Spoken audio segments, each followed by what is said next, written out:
vision vient de Satan. Amen.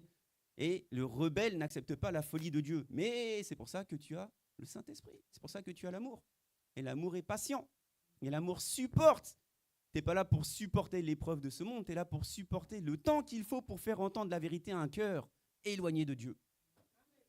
Tu n'es pas là pour supporter ta maladie. Tu es là pour supporter comment ça se fait qu'il y ait autant d'oppression, d'autant d'opposition envers des cœurs qui sont durs à croire. Hein? Amen. Amen, amen. Ce soir, le thème porte sur, c'est très drôle, la perfection. Il va comprendre, c'est l'Esprit qui parle. Hein? Amen. Donc, on est parfait. Amen. Tu peux dire à ton voisin, moi, je suis parfait. Ah, mais si tu parles à ton voisin comme tu parles à un démon, c'est normal que tu subisses ce monde. Hein? Moi, je suis parfait. Non, mais dis-le à ton voisin, dis-le avec autorité, je sais qui je suis. Je ne suis pas n'importe qui. Le Seigneur a fait de moi une personne parfaite. Esprit, âme renouvelée et même jusque dans mon corps. Amen. Amen. J'ai l'espérance d'avoir le renouvellement jusque dans mon corps, mais en attendant, la vie que je vis dans ce monde, elle est parfaite. Parce que conduite par le Saint-Esprit. Amen. Amen. Moi, j'aime cette phrase-là. Là. Tu regardes ton voisin, un voisin que tu ne connais pas, et évidemment, c'est mieux. La pauvre Aurélie, elle est mise tout à gauche là-bas. Là. C'est parce que le Seigneur, il met à droite les brebis, il met les boucs à gauche, c'est triste quand même. Pourquoi tu t'es mise à gauche? Viens à droite. Non, je rigole. Amen. L'idée, c'est que tu dis à ton voisin, tu regardes dans ses yeux, tu lui dis, tu es béni parce que je suis là.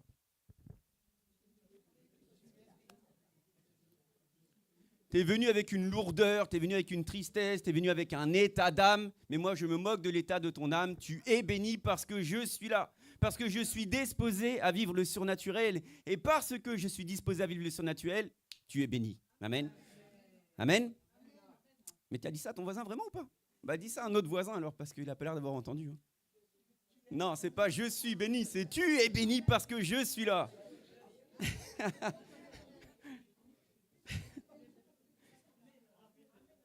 Amen. C'est très dur de comprendre la parole de vérité. C'est très dur d'admettre la parole de vérité. C'est très dur d'admettre que Jésus-Christ a absolument tout accompli. C'est très dur parce que toi, tu marches toujours selon ce monde avec tes yeux grands ouverts et tu regardes aux circonstances et en oubliant ce que Jésus a accompli sur la croix. Et à un moment donné, tu regardes à ce Dieu distant, tu dis « Oh, Seigneur, là !» Vous vous rappelez la semaine dernière?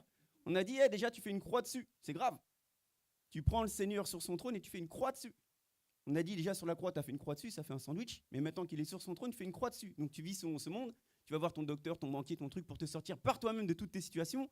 Et à un moment donné, au final, tu vas voir le Jésus, tu dis hey, « Seigneur, tu as quand même oublié quelque chose dans ma vie. » Comme si ta vie n'était pas déjà remplie de Christ. Comme s'il manquait quelque chose à ta vie. Amen. C'est parce que tu marches selon la convoitise de ce monde que tu crois qu'il te manque quelque chose. Mais si tu marches selon la pensée de Dieu, tu as tout déjà pleinement. Amen. Tu as tout déjà pleinement. Amen. Amen. On est d'accord avec ça? Alléluia. Amen. Pourquoi je dis ça? Parce qu'en fait, il y a des prières, vous savez, il y a des prières, je ne sais pas comment tu pries ton Dieu, mais il y a des prières qui sont extrêmement puissantes. Oui. Toi, ta prière, c'est de réclamer la bénédiction, sans comprendre qu'effectivement, tu es déjà béni de toute la bénédiction dans les lieux célestes. Et les lieux célestes ne sont pas des lieux qui sont célestes, ce sont des lieux qui vivent en dedans de toi. Amen. Puisque le royaume des cieux, ce que tu appelles le royaume de Dieu, est en dedans de toi. Donc, tout lieu que tu foules, c'est le royaume des cieux qui se déverse dans le lieu où tu foules. Amen. Donc, tu es la source de bénédiction du lieu que tu foules. Pour peu que ce ne soit pas toi qui foules, mais Jésus en toi qui foule. Amen. Et même les démons voient de loin, ils font « Ah, ça y est, un fils de Dieu. Aïe, aïe, aïe. Ça va être chaud pour moi. Aïe, aïe, aïe. » Mais toi, tu viens avec ta religiosité, hein, avec ton légalisme, avec ta lourdeur, avec ta réflexiologie. Tu viens et tu fais « Ah, mon Dieu, c'est une terre aride, c'est une terre difficile. Qu'est-ce qui va se passer? Il y a des sorciers. » Qui va à Jalna? Jalna, c'est en Inde. Parce qu'on part en Inde la semaine prochaine. Il y a des enfants spirituels à nous ici? Ah, ils ont honte, regardez. Qui va à Jalna? Voilà. Qui va à la Réunion? Qui veut aller à la Réunion? Une seule, 2, 3, 4, ah. Jalna!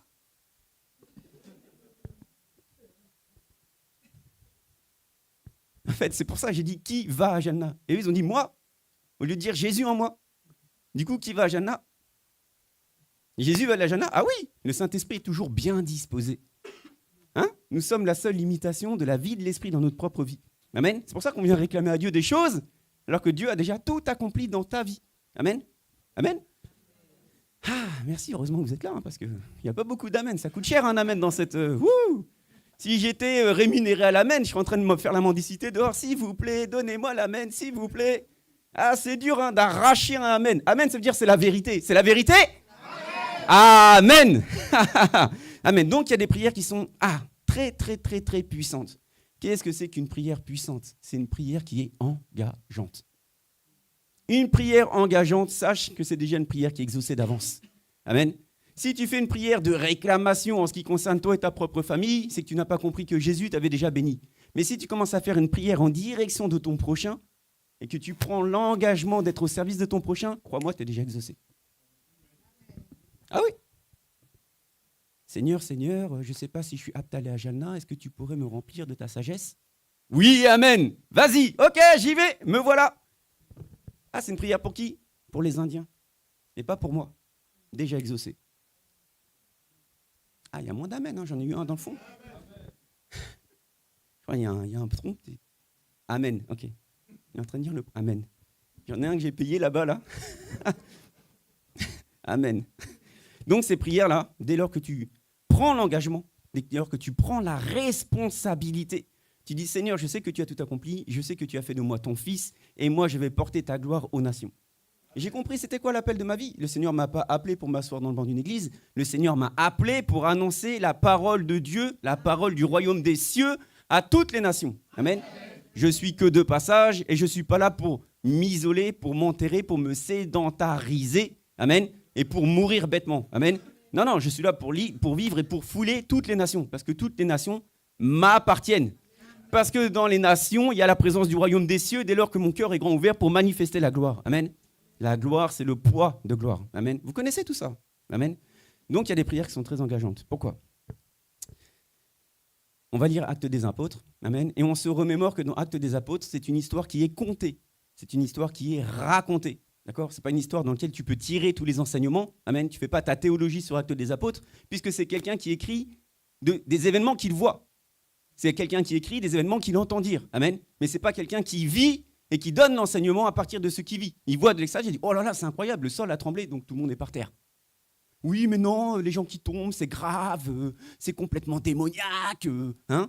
Ah oui, je suis rempli de l'esprit de Dieu et de l'esprit d'un démon aussi, c'est ça ? C'est ce qu'on a dit de Jésus. Oui, il est le chef de tous les démons. Il est le roi de tous les démons. Il est le Baal-Zébut. Et Jésus leur dit, mais si je suis de Baal-Zébut, comment je peux chasser les autres démons ? C'est que le royaume des cieux est déjà là. Mais toi, tu rentres dans des églises, on te dit, ah, mais les gens, ils ont le droit de tomber, mais qu'en avant. Parce que s'ils tombent en arrière, c'est démoniaque. Ben oui, la pesanteur, elle te fait tomber vers l'avant, c'est bien connu. Oui, quand elle est tombée, la pomme a fait... Elle n'est pas tombée, elle a fait... Non, elle est tombée dans un sens bien précis. Celui que l'homme de Dieu a décrété que... Ah oui, tu rentres dans des églises, tu as le droit que de tomber devant. Tu rentres dans d'autres églises, tu n'as pas le droit de tomber. Donc là, il n'y a plus d'apesanteur. Tu tombes, mais debout. Tu tombes. Qu'est-ce qu'il fait ? Ah, il est en train de tomber. Hop. Ah oui, les discussions que tu as avec les autres pasteurs, c'est ça. Vous faites partie des gens avec ceux qui tombent. Et nous, on ne pousse pas les gens, c'est les gens qui tombent. C'est marrant ton histoire, pasteur. Hein ? Parce que c'est le même genre de discussion qu'on avait avec un pasteur à Madagascar, jusqu'à ce qu'il voit sa femme tomber. Oh, ça veut dire que ma femme, elle est démonisée, c'est chaud. Ma femme, pasteur, elle a passé les examens en même temps que moi. La voilà qui tombe par l'arrière. Aïe, aïe, aïe, aïe, aïe, quel mauvais témoignage. Ah, c'est très, très drôle. Voilà, des discussions d'hommes. Au lieu de parler de Jésus, au lieu de parler du Saint-Esprit, on va parler des gens qui tombent. Va comprendre. Et ceux qui sont venus en Inde avec nous, vous savez, comme nous, ils ne nous connaissent ni d'Adam ni d'Ève. Ils ne nous connaissent pas. Et pour autant, ces gens tombent. On n'est pas à l'origine du fait qu'ils tombent. On leur a laissé le Saint-Esprit, on a fait grandir le Saint-Esprit dans leur demeure, et il a pris toute sa place. Et si tu as besoin de délivrance, si tu as besoin de guérison, si tu as besoin de la présence de Dieu, généralement, des fois, c'est écrasant. Le poids de gloire est écrasant. Amen. Amen, amen. Donc, certains refusent. Voilà. Donc, ils font que par ceux qui savent faire. Si tu sais faire tout ce que tu sais faire, alors tu es en train de faire une croix sur Jésus. Jésus ne te sert de rien. Tu sais louer, c'est bien. Tu sais chanter, c'est bien. Tu sais danser, c'est bien. C'est comme ça que tu rends gloire à Dieu, c'est bien. Tu vas à Jalna ? Ah non, ça je ne sais pas faire. Ah, c'est là qu'on t'attend ! C'est dommage. Tu pries pourquoi ? Je prie pour avoir une meilleure vocalise. Je prie pour être au rendez-vous de tout ce qu'on me demande à moi. Et le Seigneur ? Non, ça ne m'intéresse pas. C'est moins tentant, c'est trop engageant, je ne sais pas, il y a un doute, j'arrive pas à voir très loin. Hein ? Comme la foi d'Abraham, va dans le lieu où je te dirai. Et quand tu iras, je te montrerai davantage. Et toi, tu dis, va. Non, je vais nulle part. Pourquoi j'irai? Déjà, je vais à l'église le dimanche, c'est suffisant quand même. Hein? Non, va. Ah non, je vais pas trop loin. Moi. Enfin, ça dépend si tu habites loin d'ici ou pas. Tu as l'impression déjà que tu es allé quelque part. Mais comme tu reviens à chaque fois. Amen. Donc, c'est prière engageante. On va en parler. On est dans Actes des Apôtres. Et il y a une prière que j'aime beaucoup, qui nous a valu beaucoup de problèmes. Hein. Quand on était sur une couverture spirituelle et quand tu partages la parole de Dieu à quelqu'un qui a le cœur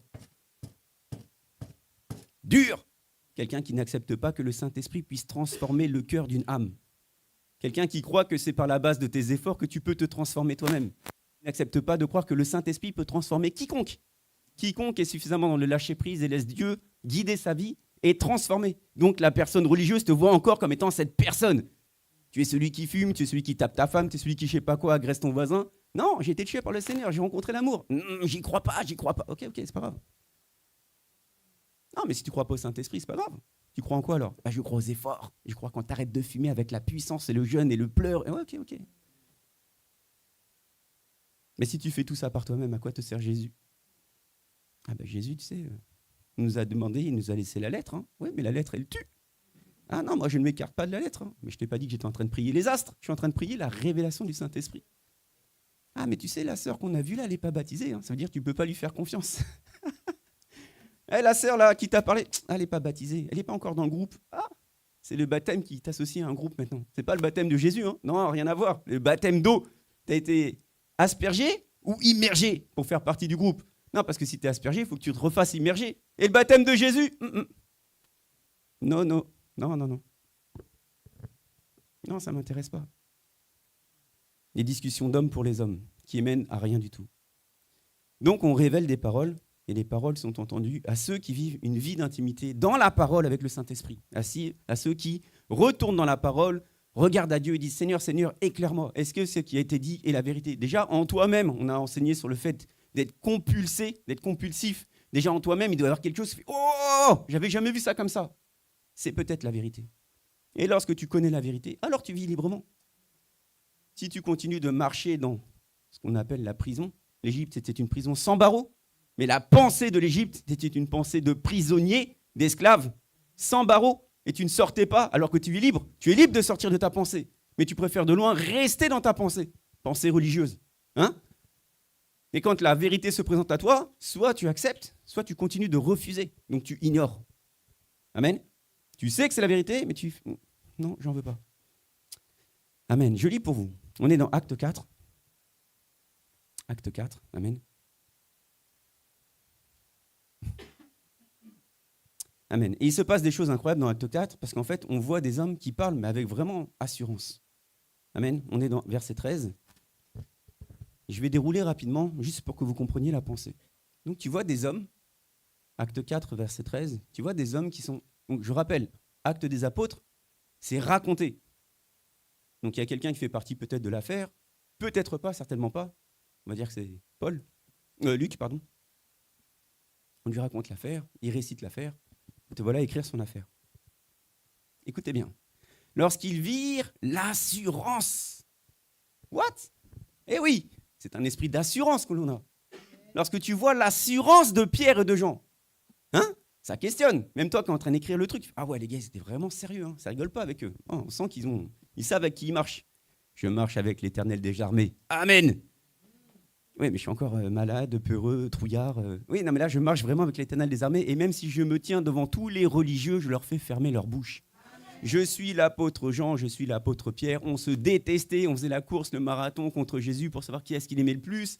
Nous voilà à comprendre qu'il a dit qu'il était préférable pour nous qu'il s'en aille afin qu'il nous laisse le paraclet. Jésus sous une autre forme qui viendra prendre sa demeure en dedans de nous. Nous voilà revêtus à l'intérieur de nous-mêmes de la présence de Dieu et revêtus de la présence de Dieu sur nos propres épaules dès lors qu'on parle de Dieu. Et lorsque tu vois ça, tu fais « Wouh, ces gars-là, ils rigolent pas, hein, ils assurent. Hein » Il écrit quoi? Assurance. Amen. Lorsqu'ils virent l'assurance que Pierre et Jean, ils furent étonnés. Ils font, ouais, ces gars-là, ils rigolent vraiment pas. Amen. Et ensuite, car ils se rendaient compte que c'était des gens du peuple sans instruction. Hein? Quand le gars il vient te voir, il dit, mais t'as fait combien d'années de théologie? Hein? Non, mais parce qu'en fait, la femme, là, hein, la femme, elle n'a pas le droit de prêcher. Hein? C'est une femme, elle doit être soumise à son mari. Hein? Bon, la femme, elle a peut-être le droit de prophétiser, c'est écrit dans les Écritures, mais elle n'a pas le droit de prêcher. Imposer les mains, elle n'a pas le droit, la femme. Hein? Et de quoi tu me parles, pasteur? Pourquoi tu me racontes ça? T'es fou, quoi? Tu comprends bien qu'il n'y a ni homme, ni femme, ni juif, ni grec, ni esclave, ni maître. Hein? Toi, dans Actes des Apôtres, tu fais quoi? Ah, ce sont des hommes sans instruction, ils n'ont pas le droit de parler de Jésus. Ils n'ont pas d'instruction. Hein? C'est des quoi? Tu les appelles comment, toi? Des paysans? C'est des paysans, ils ne peuvent pas parler de Jésus. Non, Jésus, c'est que pour les hommes qui présentent bien. La fierté, l'orgueil. Amen. C'est comme ça aujourd'hui, en pire, hein. Vous inquiétez pas. Tu crois que tu vas laisser la place au petit jeune qui arrive, qui vient de débarquer, alors que tu ne le considères pas. Mais Jésus ne fait pas de considération de personne. Amen. Le petit dernier, comme j'aime à dire, ce sera peut-être lui ton père spirituel. Et oui, si tu le vois comme étant ton futur père spirituel, tu fais Seigneur, lui il est fort. Hein? Les derniers seront les premiers. Ça fait trop longtemps que tu es assis. Et ouais. Donc il y en a un qui va venir, il va entendre direct, il va partir direct, il va faire oh Seigneur, lui comment il a fait pour avoir la révélation? Moi je comprends pas. Tu vas questionner le Seigneur pour savoir comment lui. Tu te rends compte? C'est ça l'objet. Seigneur, je comprends pas. Attends, mais le gars il vient de débarquer. Comment ça se fait? Pourquoi lui il est déjà apôtre? Moi ça fait quand même 6 ans. Attends, je suis passé diacre, je suis passé ancien. Mais qu'est-ce que c'est que ta affaire? C'est ça ta discussion? Hein?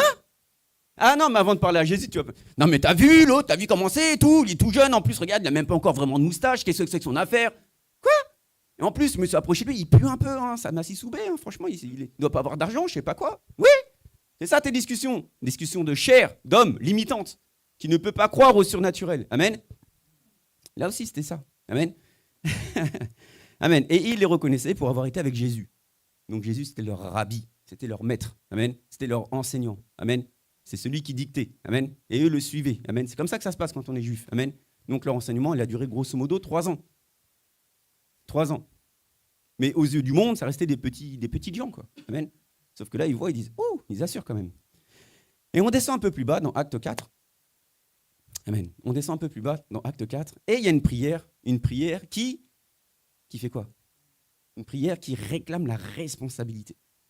Ah oui, ce sont les prières engageantes. Ce sont les prières dont tu as l'assurance qu'elles sont exaucées. Amen. Oui. C'est quoi Adam? C'est quoi la chute d'Adam? C'est le fait de ne pas accepter la responsabilité qui va avec son appel. Adam, je te donne un jardin, je te donne une bonne femme, prends soin du jardin, prends soin de la bonne femme aussi. Ne la laisse pas se corrompre. Amen.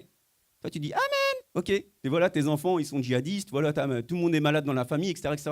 Tu as pris la responsabilité? Ah non. Dans la parole de Dieu, il est écrit, tu méditeras jour et nuit, donc au moins 2 fois par jour, jour et nuit. Toi, c'est 1 fois par semaine le dimanche, et encore quand il n'y a pas les vacances. Oui. 1 fois par semaine le dimanche, et encore quand il n'y a pas les vacances. Amen. Ceux de ta maison, ils sont enseignés par quoi? L'éducation nationale. Et tu crois dans l'éducation nationale, ils vont leur parler des 7 sacrements. C'est ce que m'a dit ma fille la dernière fois. Non, seconde. Les sacrements de l'Église catholique. Oui, c'est comme ça que tu as enseigné sur Jésus, toi. Ça va être compliqué. Si tu fais confiance dans l'éducation nationale pour amener tes enfants à Christ, c'est chaud. Si tu ne prends pas la responsabilité d'amener toi-même tes enfants à Christ, ne viens pas rendre responsable Dieu, ton église, tes voisins ou je sais pas quoi, puisque tu ne prends pas la responsabilité. Vous comprenez? L'objectif de tout parent, c'est d'amener les enfants que le Seigneur leur a confiés à lui-même. Et toi, tu dis, je les laisse jouer, je les laisse truc, je les laisse machin, je les laisse se divertir, il faut qu'ils grandissent, il faut qu'ils fassent ses expériences. C'est bien. Mais le jour venu, c'est pas Jésus qui dira, Adam, t'es où? C'est toi qui diras, Jésus, t'es où dans ma vie? Ah, écoute, moi j'ai déjà tout accompli. Hein? Je t'ai donné de quoi respecter la vie éternelle, mais toi, tu as préféré t'occuper des affaires de ce siècle. Amen. Aujourd'hui, l'enfant, c'est le roi de la maison. Et le mari, c'est le paillasson de la maison. Voilà. Tu marches comme ça, tant mieux pour toi. Tu ne respectes pas ce que Jésus fait, donc tant mieux pour toi.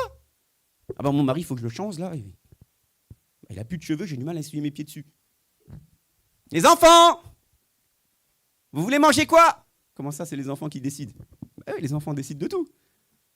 On mange à table? Ah non, maman, je préfère manger devant la télé. Bon, allez manger d'à côté, alors c'est pas grave. Même pas de repas de famille. Hein? Mais tu vas faire la Sainte Seine comme étant un moment de communion familiale. Ah oui, à l'église. Et à la maison, le moment de communion familiale, c'est à chaque repas. Les noces de la vie, un grand repas. Et dans la maison, ah non, 10 repas. Ah pas. Ça m'intéresse pas. Moi, je prends ce qui me plaît. Amen. La famille, ton premier ministère. Tu prends la responsabilité de ton premier ministère, tu vis. Ah oui? T'enseignes bien tes enfants, tu sais qu'ils sont à Christ, tu t'inquiètes pas. Si tu t'inquiètes, c'est que tu ne crois pas que Jésus a tout accompli dans ta vie. Dès lors que tu t'inquiètes, tu ouvres grand la porte au diable. Tu ouvres la porte au diable. Et double fenêtre, tu ouvres grand comme ça. Tu fais, vas-y, viens dans ma maison, je te présente. Là, c'est mon lit, tu peux t'installer. Là, c'est mon salon, tu peux m'installer. Là, tu peux mettre la cuisine, tu peux foutre le bordel, c'est pas grave. Et après, tu vas même dans les toilettes. Hein? Ah bah, il y a un démon des eaux dans mes toilettes. Ouais, super. Ah oui, moi, je marche dans la démonologie, pas dans la christologie. Non, la démonologie. Je crois vraiment en ça. On m'a enseigné, on m'a fait peur partout, dans toutes les pièces et tout. Voilà, c'est ça qui t'attire. Pourquoi? Parce que tu ne prends pas à cœur la parole de Dieu. Tu la méditeras jour et nuit. Ça veut dire au moins 2 fois par jour. Au moins. Moi, j'ai un yes. J'ai 2 amen, ça va. Ah, ça m'intéresse moins d'un coup. Ah ouais. Tu comprends pourquoi, Jana? La réunion, je me vois trop bien. Ah ouais, là-bas, on va faire du sport, on va monter la montagne, puis on va aller à la plage et tout. Mais il y a des requins. C'est pas grave, on m'a dit qu'il y avait des belles plages quand même. Et Jana, non, là-bas, j'arrive pas à me projeter. Non, je sais pas. Abraham, viens là. Tu prends tout ce que tu as, même ton daron, tu prends tout, tu prends et tu vas. Ok. On va où? Je sais pas. Et quand tu arriveras un peu là-bas, je te montrerai un peu davantage. Ok, j'y vais. Bon, tu as le droit de te paumer un peu en passage. Tu peux aller dans des villes qui sont passées à l'attendue de Christ, il n'y a aucun souci, c'est pas grave. Mais est-ce que tu vas dans la voie qui mène à la vie? Jésus, c'est le chemin, il n'y a pas 50 chemins. Si tu crois que ton chemin, c'est le chemin de Christ et tu viens dire « mais je ne comprends pas ». Ah oui, tu ne comprends pas, c'est mal. Va, vous vous rappelez l'enseignement anti-histamine.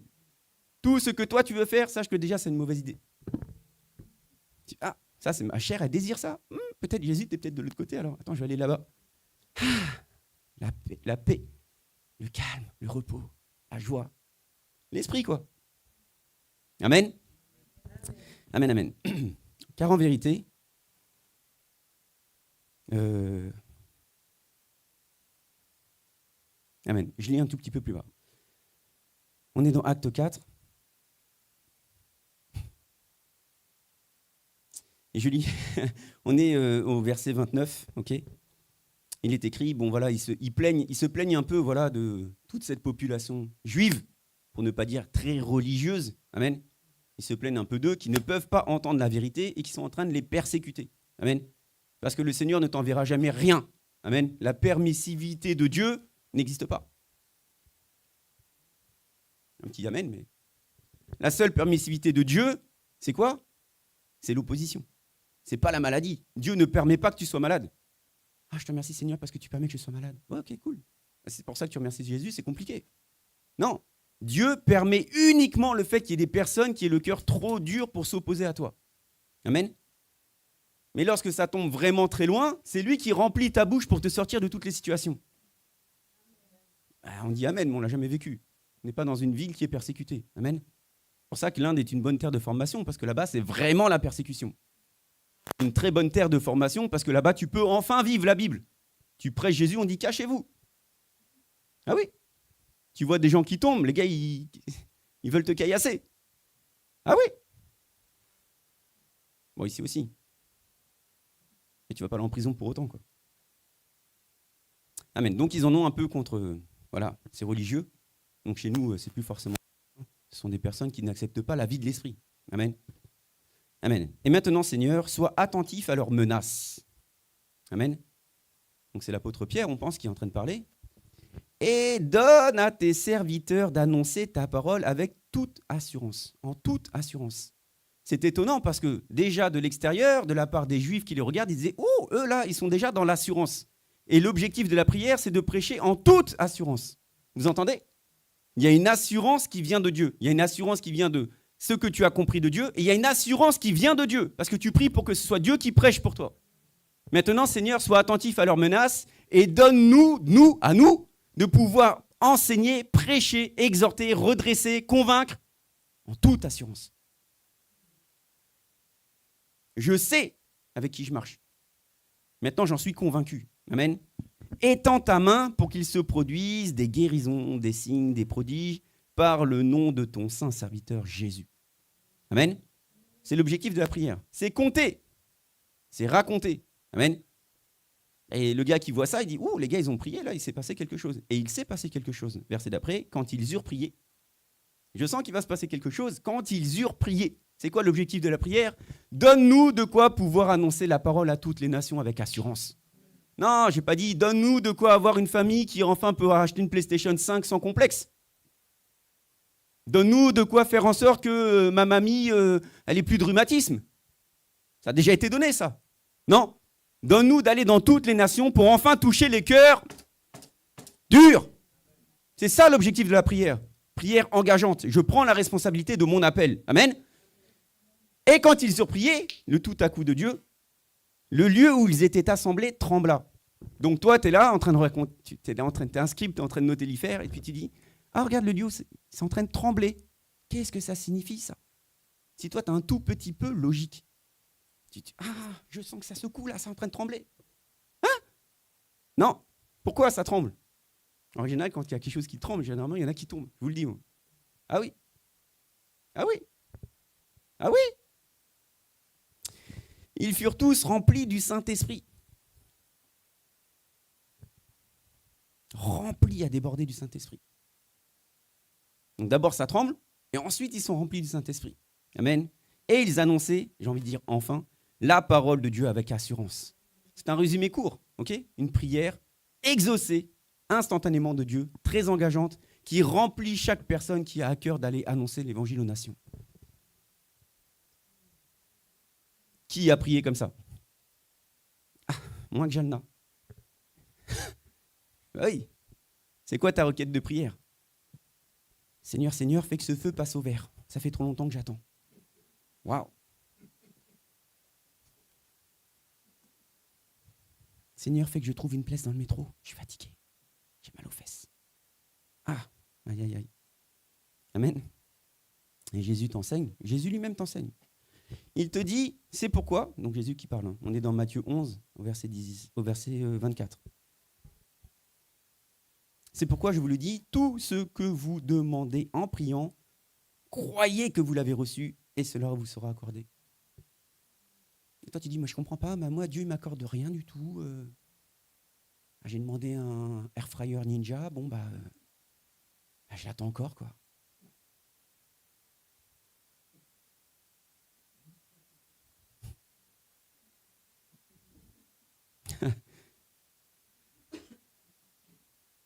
Parce que dès lors que tu deviens chrétien, tu as bien compris que Dieu est venu pour... Ok, Dieu est venu pour servir et non pour être servi. Donc dès lors que tu deviens chrétien, tu es rempli de l'esprit de ce Dieu qui est venu pour servir et non pour être servi. Amen. Si toi, tu es toujours en train de te faire servir, on a déjà enseigné beaucoup de fois depuis qu'on est rentré à Madagascar, tu n'es pas dans le plan de Dieu, tout simplement. Donc au commencement, au début, quand tu es touché par le Seigneur, c'est normal. Puis tu rentres dans une assemblée. L'objectif de l'assemblée, c'est qu'on soit tous unis d'une même foi. La foi de Christ n'est pas là pour que tu sois comblé dans ta propre satisfaction d'être. Parce que ton essentialité, ton être, c'est Jésus en toi. Et lorsque c'est Jésus en toi qui parle, c'est réglé. Amen. C'est pas réglé pour tes petites affaires broutilles de ce monde. C'est réglé pour manifester la gloire de Dieu partout où tu vas. Amen. Donc dès lors que tu pries dans cette direction, crois-moi, tu es déjà accordé. Ah oui, c'est ce qui fait que toutes les missions de ministère don de grâce sont toujours excellentes. Il n'y a pas tu pars là-bas et tu te fais lapider. Il n'y a pas tu pars là-bas et tu te fais caillasser. Il n'y a pas tu pars là-bas et tu tombes malade. Il n'y a pas. Il n'y a pas. Il y a tu pars là-bas, tu secoues les consciences, parce qu'on ne va pas non plus là-bas juste pour prêcher bêtement, j'ai envie de dire. On va là-bas pour révéler la vérité. On va là-bas parce qu'on vit la vérité. Parce qu'on témoigne Christ. Tu témoignes Christ, donc tu sais qui tu es avec assurance. Tu n'as pas demandé de raconter ta vie, on t'a demandé de démontrer la vie. Amen. Démontrer la vie du royaume des cieux sur terre. Et lorsque tu démontres, ça secoue des consciences. Et lorsque la conscience elle est branlée, ils disent « Ouh, attends, qu'est-ce qui se passe là-bas ?» Amen. Et moi, j'aime Jalna, parce que justement, Jalna, c'est le premier questionnement qu'on avait avec maman Charlotte. Qu'est-ce qu'on va faire à Jalna? Jésus, raconte-nous un peu la vie, quoi. Hein? Qu'est-ce qu'on va faire? Il y a des buffles. Tu rentres dans une tente, tu mets tes chaussures que tu viens d'acheter pour l'occasion, tu les mets, et dis non, on ne rentre pas dans le... C'est un peu la terre sainte là-bas, donc tu rentres pas dans l'espace avec tes chaussures. Donc tu enlèves tes chaussures, te voilà à regarder tes chaussures. Je vais faire une croix dessus comme j'ai fait avec Jésus. Je fais salut les chaussures. Parce qu'il y en a 150 millions. Si j'y retrouve, je serais content. Ok? Et puis tu vois des buffles qui passent, qui marchent sur tes chaussures. Tu fais non mais Seigneur, on fait quoi là? Sérieux? Hein? Mais quand il s'agit de prier et que tu vois qu'il y a la gloire de Dieu qui se manifeste et que même les pasteurs, ils sont une quinzaine, ils sont là, ils font, je ne comprends pas ce qui se passe. Il fait, bah, venez, ils sont quand même en train de se tomber dessus les uns sur les autres là. Et venez, faites quelque chose. Vraiment. Hein? Tu rentres dans un lieu où la fin, ça termine comme ça. C'est en indien. Hein. Non, mais attendez les gars, vous nous avez quand même pas fait de notre Père. Hein? Il fait, ah bah si, on fait de notre Père. Mais qui est-ce qui vous a enseigné, vous? Il est hors de question qu'avec Maman Charlotte, on continue un jour de plus de travailler comme vous faites. Nous, on va faire comme nous on fait, c'est-à-dire la vie de l'esprit. On sait quand ça commence, on ne sait pas quand est-ce que ça termine. On laisse le Seigneur faire ce qu'il a à faire et on priera pour toutes les personnes qui ont besoin de délivrance, de guérison et de ressentir la présence de Dieu. Amen. Et des amens aussi. Amen. Est-ce que tu vas aller là-bas? Oui. Eh oui. Amen. Amen, amen. Aïe, aïe, aïe. Amen. Donc, cette vie de prière, amen, lorsque tu laisses le Seigneur te former, c'est-à-dire qu'il a des œuvres qu'il a déjà préparées d'avance, mais soit c'est le Seigneur qui vient évaser ton cœur, on l'a déjà dit, il vient évaser ton cœur, amen, pour faire en sorte que ce soit lui qui te transforme de l'intérieur vers l'extérieur, soit tu te laisses former selon ce monde. Selon ce monde, on a déjà enseigné là-dessus sur les vases, amen. Et en fait, quand tu comprends ça, en fait, tu ne regardes plus au monde. Ça ne t'intéresse plus. Amen. On est dans... Ah, mon téléphone, il a bugué. Parce qu'il y a marqué 11. Juste un instant. On est dans Romains 12, théoriquement. Romains 12, verset 2. Ok. Romains 12, verset 2. Ne vous conformez pas au monde présent. Ne vous conformez pas au siècle présent. C'est-à-dire, ne vous laissez pas former. Que ça ne vienne pas agir sur vous par l'extérieur. Amen. Même si la pensée, elle vient de l'intérieur, c'est fonction de ce que tu vois, c'est fonction de ce que tu ressens, c'est fonction de l'oppression, de l'obligation, de la contrainte. Ça ne vient pas d'un cœur sincère et pur. La religion vient de l'extérieur et elle t'oppresse, elle t'écrase. Et tu dois dire, ah oui, ok, je vais le faire. Amen. Ça, c'est ce qu'on a enseigné la semaine dernière comme étant la compulsion extérieure. Amen. Amen. Donc, il est écrit, Romains 12, 2, ne vous conformez pas au siècle présent, mais soyez transformés par le renouvellement de votre intelligence. Donc ça vient de l'intérieur. Soit tu acceptes l'extérieur qui vient, qui te modèle, soit tu laisses le Saint-Esprit prendre de l'intérieur et c'est lui qui diffuse. Amen. Amen.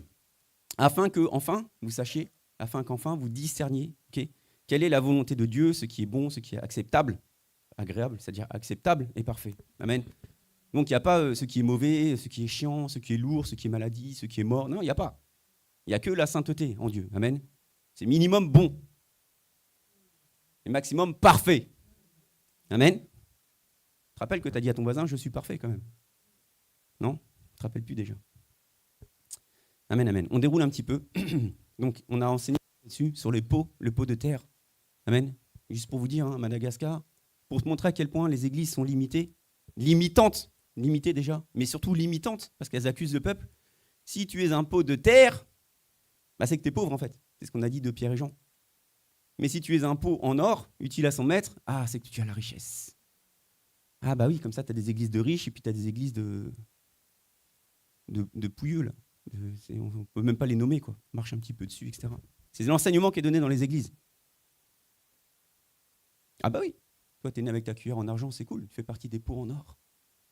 Ah ouais, un vase en or.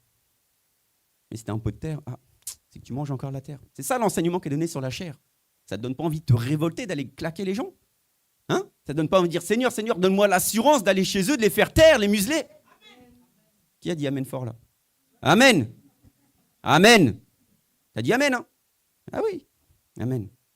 Amen, amen. Donc on a enseigné là-dessus, c'est très puissant. Et si Dieu, on est dans Romains 9, juste un petit peu avant Romains 12, on est d'accord? Romains 9, verset 22. Et si Dieu, voulant montrer sa colère et faire connaître sa puissance, a supporté avec une grande patience des vases de colère formés pour la perdition. On a déjà très bien enseigné là-dessus. C'est juste pour faire le parallèle entre le fait qu'il existe des personnes qui sont formées par l'extérieur parce que large est la route qui mène à la perdition. Mets-toi en règle. Comment? Mets-toi en règle, je te le dis. Tu n'es pas marié, tu es en concubinage, tu es dans la fornication. Hein? Oui. Pression extérieure.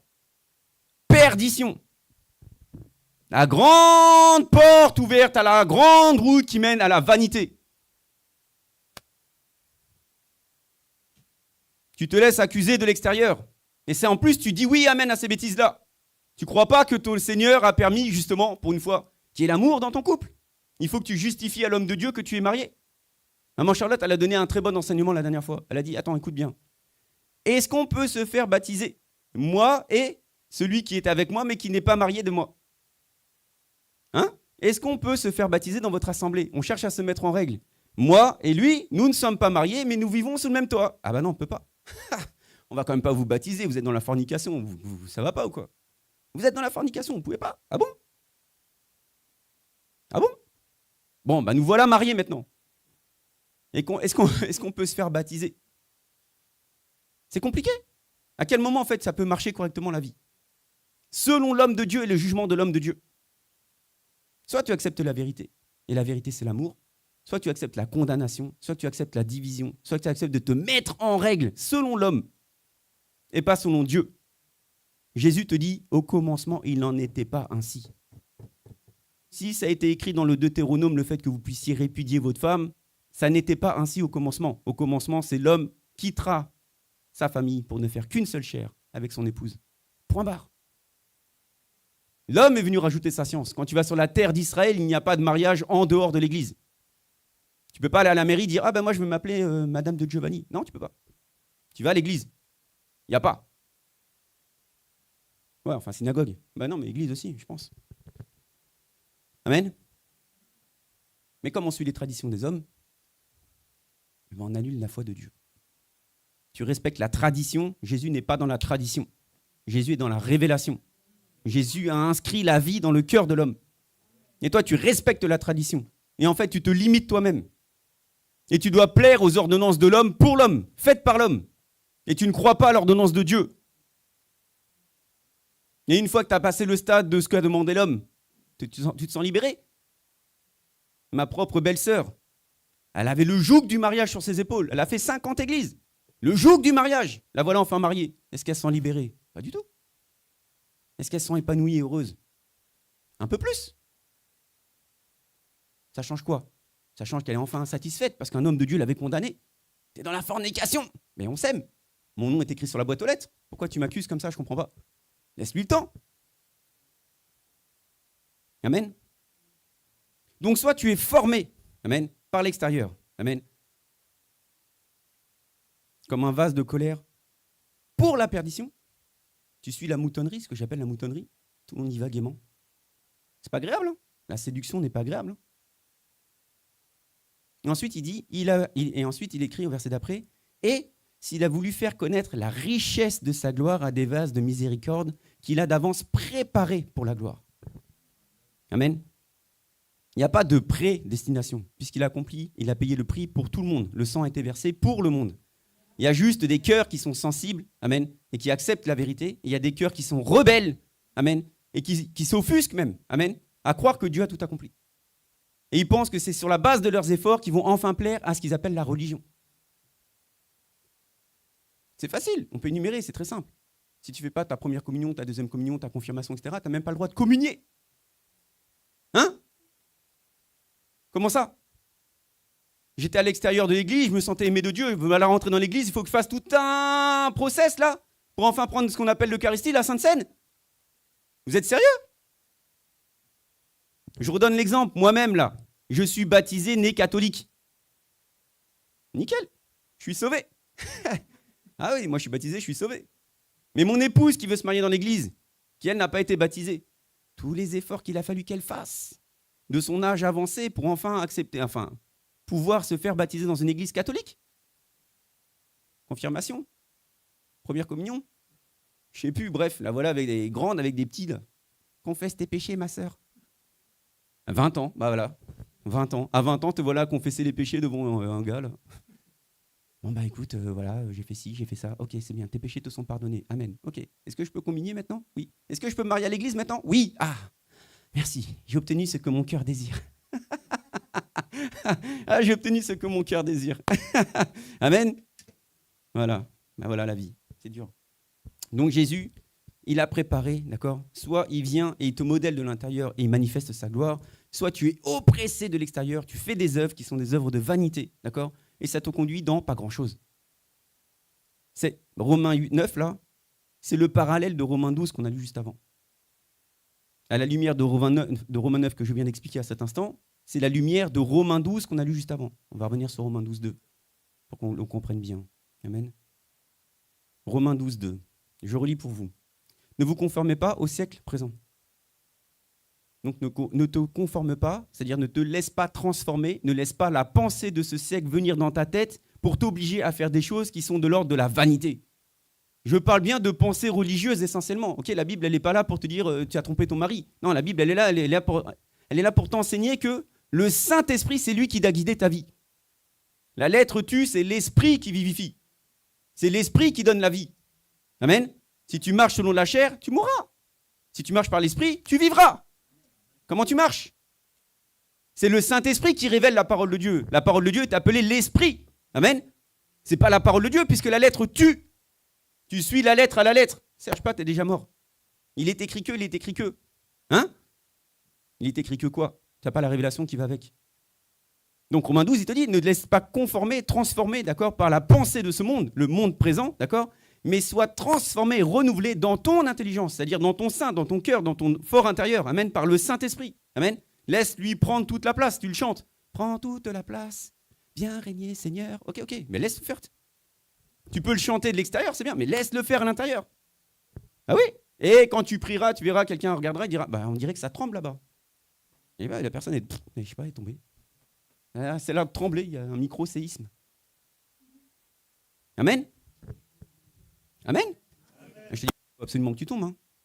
Je te dis juste que c'est redoutable de discuter avec quelqu'un dont la religion, c'est de ne pas tomber. Ah oui, tu es considéré comme un démon si tu tombes. Non mais c'est grave. Ah si en plus c'est toi qui fais tomber les gens, alors là je te raconte pas, c'est toi le roi des démons. J'y peux rien moi. C'est pas de moi. Une fois, je vais à Madagascar, à Diego Suarez. Et mon père vient de Diego Suarez. La première mission qu'on a avec maman Charlotte à Madagascar, c'est d'aller prêcher à Diego Suarez. Je dis, ah Seigneur, tu me parles. Très fier, très fier. Je dis, ah Seigneur, je vais rentrer dans mes racines, quoi. J'ai pris un scooter, j'ai loué un scooter, j'ai fait le tour. Acte 2 fois, j'ai dit, toute cette terre m'appartient. J'ai pris le scooter, je suis allé dans des... Même les gens me regardaient, ils font, mais pourquoi il roule là, il est fou, lui. J'ai fait le tour. Tu prends les points GPS, j'ai fait le tour. Il dit, ça, c'est à moi. Amen. Je prêche, ça ouvre les cœurs. Ils comprennent, on enseigne des pasteurs. Ils comprennent. Ils disent, ah ouais, lui, il est bizarre, il sort d'où? On n'a jamais entendu ça. Et maman Charlotte me dit, il faut que tu pries. Je fais, non, parce que dans l'église, il y a marqué Assemblée de Dieu. C'est chaud. Ah, Dédé, moi je connais ici, c'est compliqué. Hein. Là, la vie de l'esprit, à part le parler en langue, il y a encore, c'est compliqué. Hein. Il dit, non, il faut que tu pries. Demande au pasteur. Je demande au pasteur. Je prends un témoin toute l'église. Toute l'église. Je dis, pasteur, est-ce que je peux écourter le message et prendre un petit moment de prière? Il me dit, ah oui. Je fais, non.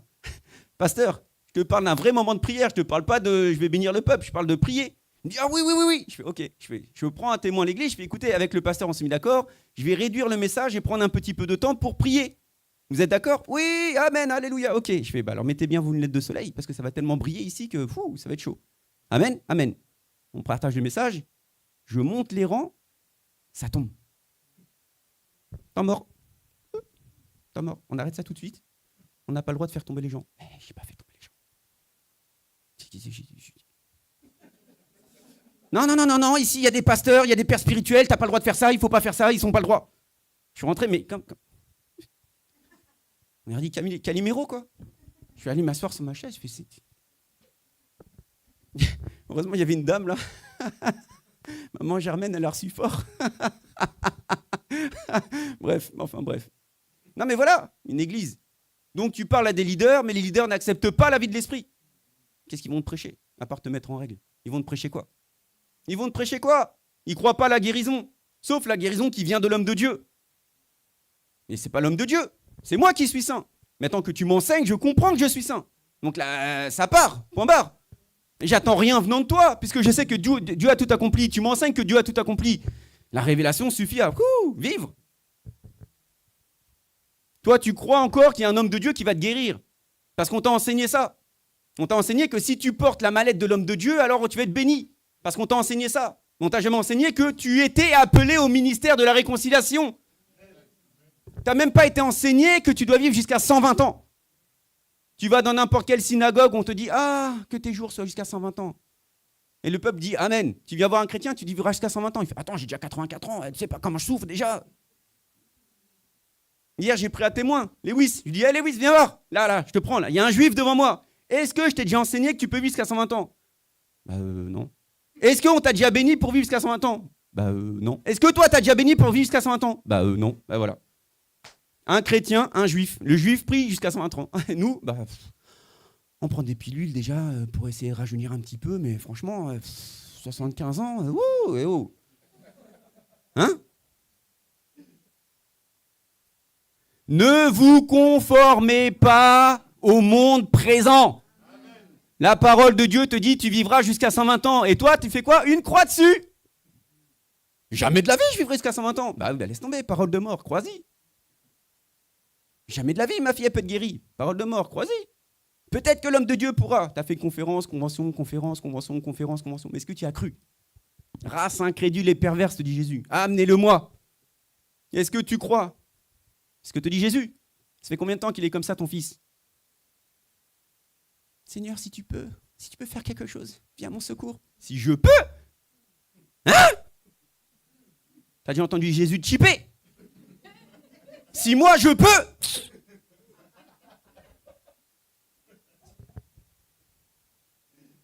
Si tu crois ? C'est pas si je peux, c'est si tu crois. Tu crois pas. Tu crois pas, tant pis.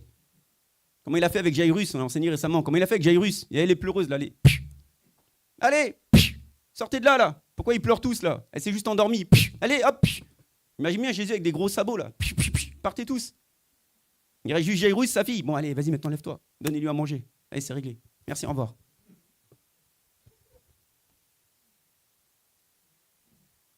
Personne ne croit. Personne ne croit.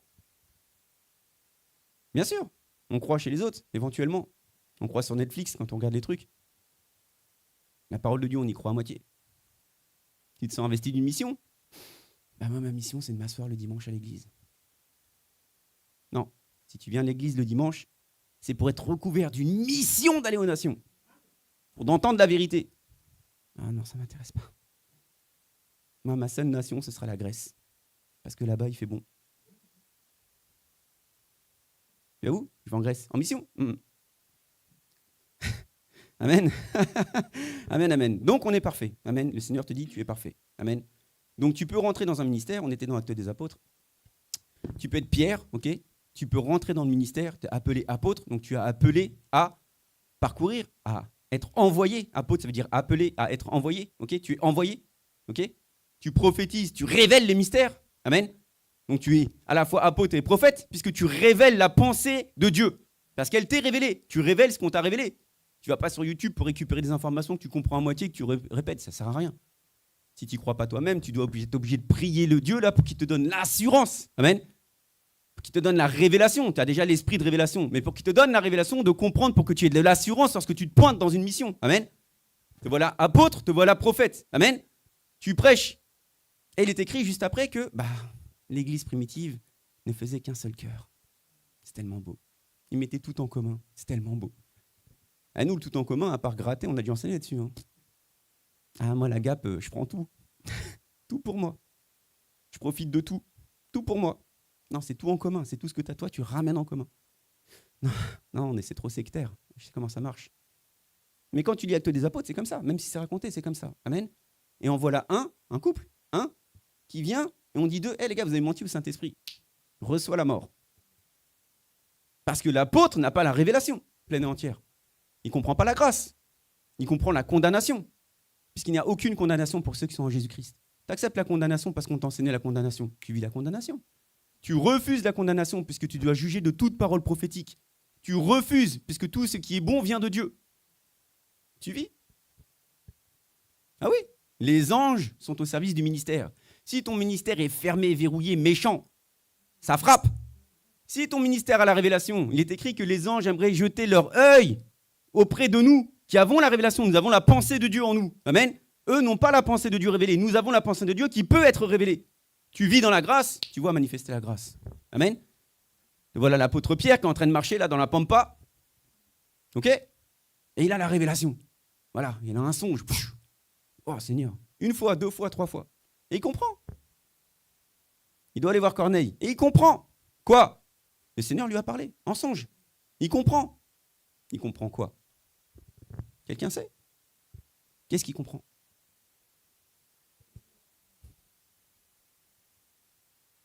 Comment?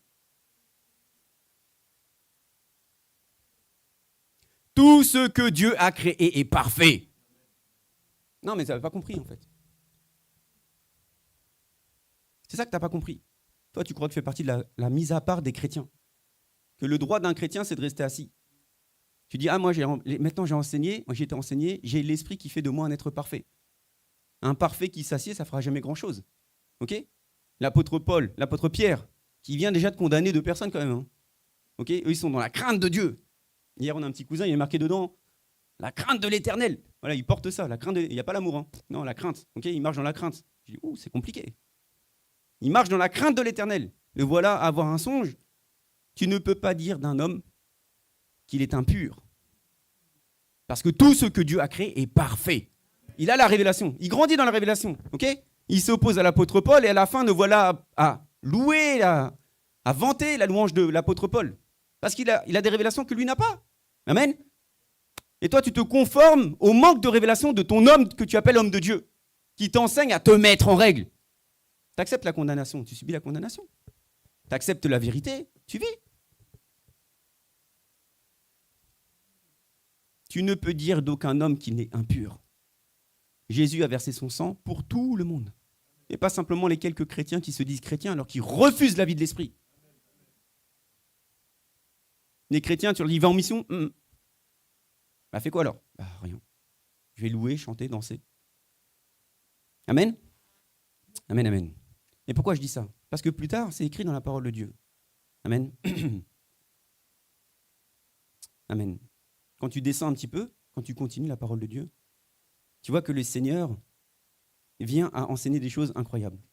Jacques tabasse. À chaque fois qu'on lit Jacques, à chaque fois on se fait du mal. Parce que c'est la parole de Dieu qui redresse. Ce n'est pas l'épreuve qui redresse, c'est la parole de Dieu qui redresse. Ce n'est pas ta maladie qui te redresse, c'est la parole de Dieu. Quand tu prends la parole de Dieu à cœur, tu dis « Ouh, j'étais vraiment dans l'erreur ».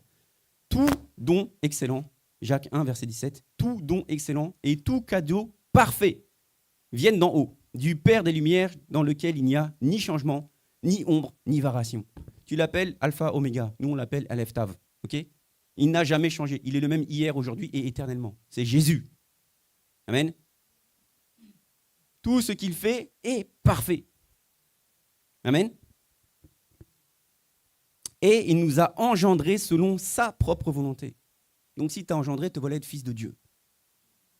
Mais c'est dur pour toi d'accepter de dire que tu es fils de Dieu. Et pour éviter de froisser papy, mamie, tonton, etc., tu ne diras jamais que tu es fils de Dieu. Tu diras juste, je crois en Jésus. C'est dire quoi, croire en Jésus? Parce que moi, je te le dis, les musulmans aussi, ils croient en Jésus. Hein? Tu vas parler du prophète Issa à un musulman, crois-moi qu'il va défendre son prophète Issa. Hein? Il ne croira peut-être pas à la croix, mais il donnera plus d'impression d'aimer Jésus que toi-même. Tu ne peux pas dire du mal du prophète Issa à un musulman, je te le dis. Hein? Sauf qu'il aime ce qu'il ne connaît pas. Que toi, tu peux connaître, tu as cette intimité de rentrer dans la relation très personnelle avec Dieu, mais tu ne le fais pas. Donc il nous a engendrés selon sa propre volonté. Te voilà être fils de Dieu. Toi, tu appelles ton Dieu à genoux, un Dieu lointain, alors que tu peux l'appeler papa, un Dieu très proche. Par la parole de vérité. C'est la révélation de la parole. Amen. Le peuple élu était le peuple élu. Le peuple choisi. Amen. Mais n'a pas la révélation de la parole. Toi, tu n'as pas la révélation de la parole, on t'amène la parole de vérité, tu entends, tu dis oui, amen. Tu reçois la vérité, te voilà devenir fils de Dieu. Amen. Afin que quoi? On est dans Jacques 1, verset 18. Aïe, aïe, aïe, aïe, aïe. Afin que quoi? Amen. Afin que nous soyons comme les prémices. Amen. Afin que nous soyons quelques prémices de ces créatures. Quel genre de créature es-tu? Tu es une créature comme Jésus. Jésus est mort, il a été enseveli, il a battu celui qui détenait le pouvoir de la mort, c'est-à-dire le diable, celui qui rend captif par la peur de la mort tout le monde. Et il est ressuscité des morts. Te voilà à être les prémices de cette créature-là. Tu as vaincu la mort parce que tu es mort et enseveli en Jésus-Christ. Tu as reçu l'esprit de résurrection de Jésus-Christ. Amen. Mais toi, tu marches encore avec la peur de la mort. Donc, tu n'agis pas comme étant la prémisse de la création de Dieu. Jésus, c'est le premier, te voilà être le premier en second de lui. Ressuscité des morts, né de nouveau des morts. Tel il est, tel tu es dans ce monde. Oui. Et nous, on peut mourir par un rhume. Ah oui? T'as quoi? Il faut que tu me donnes du Fervex, du truc, du machin. T'as prié au moins? J'ai un mal de crâne, amène-moi des Doliprane par dizaines, par milliers, parce que là, t'as combien? 500? Non, donne-moi 1000, 1500, t'as pas 1500, 2000, 2000, 3000, 3000. T'as prié?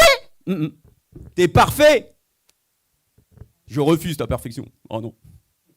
Non, mon docteur, il m'a dit, j'ai un rythme cardiaque un peu élevé, là, il faut que je fasse quelque chose. T'es parfait. Mais tu le crois pas. Tu le crois pas. Laisse-toi embarquer dans les délires des hommes qui pensent savoir mieux que toi. Tu crois pas en le Jésus qui dit de toi que tu es une créature parfaite, morte et née de nouveau des morts, d'accord? Que même la mort ne peut pas toucher un être né de nouveau. Tu ne crois pas en ce que Jésus dit. Crois aux mensonges de ce monde, il n'y a pas de problème. On n'est pas là pour convaincre, c'est le Saint-Esprit qui convainc. Amen. Amen. Et je relis ce que dit maman Charlotte. Elle a commencé comme ça. Car par une seule offrande, on est dans Hébreux 10, Amen, verset 14. Car par une seule offrande, il a rendu quoi? Il a rendu parfait. Il y a une offrande, un sacrifice qui est accompli pleinement pour tous ceux qui l'acceptent. Une fois que tu as reçu tout pleinement. Tu es un homme fait, un homme parfait, un homme rempli. Amen. Hébreux 10, verset 14. Car par une seule offrande, il a rendu parfait et à perpétuité. Qui? Ceux qui sont sanctifiés. Sanctification. Mets-toi en règle. Comment? Mais qu'est-ce que tu me racontes? Lis avec moi. Il les a rendus. Ah non, pardon. Il va enfin peut-être éventuellement les rendre parfaits et peut-être éventuellement ils auront une vie éternelle pour ceux qui éventuellement se sanctifieront par eux-mêmes. C'est ce qui est écrit, non? Une seule offrande, Jésus, tu as 2000 ans de retard. Il les a rendus parfaits et à perpétuité tous ceux qui sont déjà sanctifiés. Amen. C'est ce que le Saint-Esprit atteste également. C'est le Saint-Esprit qui doit te révéler ça. Amen. C'est expliqué. Amen. C'est ça l'enseignement. C'est ça la croissance dans la connaissance de Christ. Amen. Et il y a un mot qu'on affectionne en ce moment beaucoup. C'est le mot épignosis, vous savez. Tout ce qui est épi, tout ce qui est référence de au-dessus. Amen. Tout ce qui est par rapport au fait d'être placé au-dessus. Tu as la connaissance et tu as la connaissance révélée, la connaissance du dessus. Quand tu as la connaissance du dessus, tu vis. Quand tu as la connaissance non révélée, tu enfles.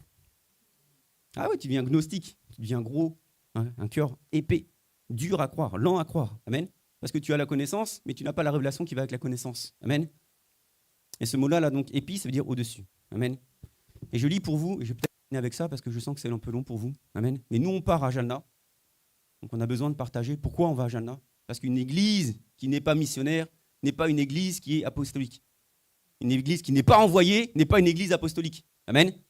Donc, nous sommes envoyés dès lors qu'on a commencé MDG. Nous sommes allés à Madagascar. Nous sommes allés en Inde. Maman Charlotte, elle est partie en Martinique. Amen. Donc, nous allons aux nations et nous prêchons la vérité. Amen. On ne se conforme pas au monde religieux. On rentre par la porte dérobée peut-être, mais on révèle la vérité. Amen. On ramène la grâce. Il n'y a qu'un seul évangile, c'est celui de la grâce. Amen. Dieu a tout accompli. Dieu a déjà fait grâce. Amen. C'est par la grâce que tu es sauvé. Amen. Et tu reçois la foi de Jésus. Amen. Et lorsque tu vis par la foi, tu ne peux pas rester endormi. Amen. Ah, c'est un peu long. Bon, je lis pour vous. Okay, il existe un homme qui s'appelle Apollos. On est dans Acte 16. Je vais dérouler rapidement, juste pour vous faire comprendre le cheminement. Amen. Un juif, on est dans Acte 18, verset 24. Un juif du nom d'Apollos, originaire d'Alexandrie, homme éloquent. Ah oui, on n'est pas en train de dire, ouh là là, ce gars-là, là, il a de l'assurance. On dit, c'est un homme éloquent. Ok ? Et ensuite, il est écrit, et versé dans les Écritures, était arrivé à Éphèse. Okay, donc c'est un gars qui sait très bien parler. C'est un gars qui est très bien enseigné de la parole de Dieu. Donc c'est quelqu'un qui fait appliquer la parole de Dieu. Okay, mais si tu déroules un peu, tu vois que ce gars-là n'a pas de révélation de la parole de Dieu. Et je vais lire pour vous, parce que ce gars-là est impressionnant. Quelquefois on dit « Ah, moi je suis d'Apollos. » Hein? Et toi, tu es de qui? « Ah ben moi je suis de Paul. » Et toi? « Ah ben moi je suis de Pierre. » Ben, on l'appelle Céphas à ce moment-là. Et Paul te dit « Non mais attendez, nous tous nous faisons un. » Amen. Il y en a peut-être un qui sème, il y a peut-être l'autre qui arrose, mais tous font un. D'accord? Et c'est Dieu qui fait croître. Sur la base de la parole de la vérité, pas sur la base de la parole religieuse. Amen. Il était instruit, écoutez bien, hein, dans la voie du Seigneur. Ah, tu vois? Il y a un seul chemin qui mène à la vérité, qui mène à la vie. Je suis le chemin, la vérité, la vie. Lui, il est instruit dans la voie du Seigneur. Amen. C'est ce qui est écrit. Donc, il n'y a pas à remettre en cause. Lis bien. Il était fervent d'esprit. Il annonçait et enseignait avec exactitude ce qui concernait Jésus. Amen. Tout en ne connaissant que le baptême de Jean le Baptiste. Baptême de quoi? Baptême d'immersion. Ah, moi, j'ai fait le baptême évangélique, baptême de Jean. Oui, c'est bien. Ce n'est pas le baptême pour la rémission. C'est le baptême en vue d'eux. Baptême de repentance. Ok? Et ensuite, il continue. Il se mit à parler ouvertement dans les synagogues, etc. Et là, nous voilà notre couple bien-aimé. Voilà notre couple bien-aimé. Amen. Précieuse et Aquilas, après avoir entendu, le prirent avec eux et lui exposèrent plus exactement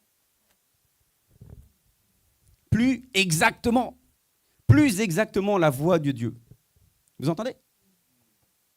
Toi, tu dis que tu sais, c'est ce que Jésus a dit. Laisse, ce sont des aveugles, tous deux tomberont dans la fosse.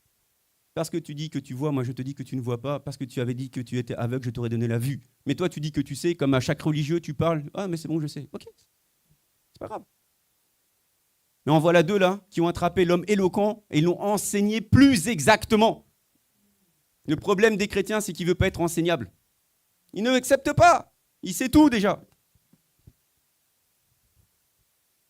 Et comme il voulait passer en Achaïe, les frères l'y encouragèrent et ils écrivirent, écoutez bien, c'est ce qu'on va faire en Inde, et ils écrivirent aux disciples de bien recevoir. Arrivé là, il se rendit très utile à ceux qui avaient cru par la grâce. C'est pas toi qui crois, c'est même la grâce qui fait que tu crois. Tu n'as pas besoin de croire. Si tu as besoin de croire, tu crois déjà. Non. Tu reçois une faveur imméritée. Ça s'appelle la grâce.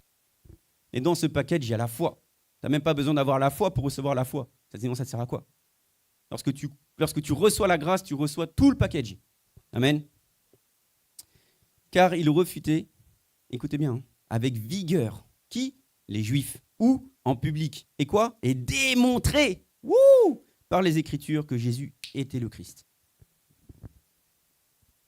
C'est ça le rôle d'une personne qui est bien enseignée. Tu es quelqu'un qui enseigne et tu reçois la véritable enseignement du Seigneur. Tu reçois exactement, amen, la voix de Dieu et pas la voix qu'on t'a transmise dans ton éducation religieuse. On en a fait des enseignements, des écoles de prédication, des blablabla, avec des appels au salut à la fin, etc. On a fait. Ça sert de rien. On a fait des enseignements pour passer par les eaux du baptême. Ça ne te sert de rien. On a fait à Madagascar, il faut faire 1 an d'enseignement pour prendre la Sainte Seine. Tu crois ça, toi? Hein? Même l'apôtre Pierre, il te dit tout ce que Dieu a créé est parfait. Et te voilà dire ah non, moi je refuse que tu prennes la Sainte Seine, tu ne peux pas communier, tu n'es pas parfait. C'est quel enseignement ça? Ce n'est pas l'enseignement de la grâce. Amen. Et donc ce mot-là, avec exactitude, qui est très puissant. Amen. Ça se dit pas, par au-dessus. Ah non, par c'est avec, ok. Comme paraklétos, pardon, c'était pas épi. Je pensais que c'était épi, mais c'est pas grave. Donc c'est parasia. Amen. Et on connaît l'inverse de parasia, c'est une hérésie. Amen. T'es hérétique. Et l'inverse de l'hérésie, c'est quand tu prêches avec exactitude. T'es parasie. Ok? Vous comprenez ce que je dis? Tu ne peux pas être traité d'hérétique, même si tu fais tomber des gens, puisque tu te tiens dans la voie exacte de Dieu. Tu te laisses traiter d'hérétique, c'est parce que la personne ne sait pas. C'est ce qu'on a dit de Jésus. Amen. Ils ne sont pas nombreux à se tenir dans la vérité. Il y a un petit reste. Amen. Tu réclames un réveil spirituel et tu prêches le réveil spirituel alors que dans la parole de Dieu, il a été dit « Réveillez-vous car vous savez dans quel temps nous sommes ». C'est-à-dire que depuis que Jésus a tout accompli, nous sommes dans les temps de la fin. Mais toi, on te fait croire qu'on est dans les temps de la fin. Mais ça fait 2000 ans qu'on est dans les temps de la fin. Amen. Mais toi, tu marches dans l'attente de quelqu'un qui va faire quelque chose pour pouvoir enfin réveiller quelqu'un d'autre. C'est toi qui dois être utilisé. Amen. Si ton cœur est tourné sur la vérité, alors c'est toi qui es utilisé. Amen. Et te voilà être le dernier qui manifeste le premier. On dit de toi, c'est pas quelqu'un de très intéressant, c'est des petites gens. Hein? Et on continue de garder ce témoignage de toi jusqu'à ce qu'on voit que tu te tiens dans la voie exacte de Jésus. Et que tu prêches Jésus même aux plus religieux, avec exactitude. Amen. Démonstration de foi, démonstration d'esprit. Amen. Parce que la parole de Dieu est toujours accompagnée de signes, de prodiges et de miracles. La parole de Dieu, lorsqu'elle est bien prêchée, ce n'est pas l'homme de Dieu qui fait ça. C'est la parole de Dieu qui a enfin touché le cœur d'un homme, même s'il est redoutable et dur, un tout petit peu ramolli, reçoit. Amen. C'est pas parce que tu as 20 ans, c'est pas parce que tu as 40 ans, c'est pas parce que tu as 60 ans, c'est pas parce que tu as 80 ans. C'est quiconque, tout le monde est touché. Dès lors que tu libères la parole de vérité, ça fait des disciples. Amen. Et un disciple est engagé. Un disciple ne peut pas être endormi. Un disciple, le problème de la foi, c'est que ça va de pair avec la fidélité, c'est le même mot.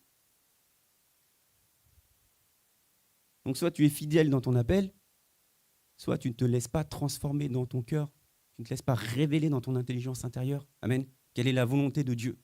Et tu continues d'être fasciné, aveuglé par la pensée de ce monde, par le prince de ce monde, amen. Mais lorsque te voilà à te soumettre enfin à Dieu, alors tu résistes au diable et la pensée du diable. Amen. Et c'est plus compliqué à ce moment-là pour des parents spirituels de dire qui est-ce qui veut venir à Jalna? Parce que tout le monde dit oui, amen. Tout le monde. Et c'est normal, puisque ce n'est pas moi qui vis, c'est Christ qui vit en moi. C'est normal, puisque tu comprends que Dieu veut t'utiliser comme un outil puissant entre ses mains pour manifester sa gloire aux nations. C'est normal. Sauf si tu viens avec tes vieux raisonnements, tes faux raisonnements. Amen. Amen. Amen, amen. On va prendre un moment de prière.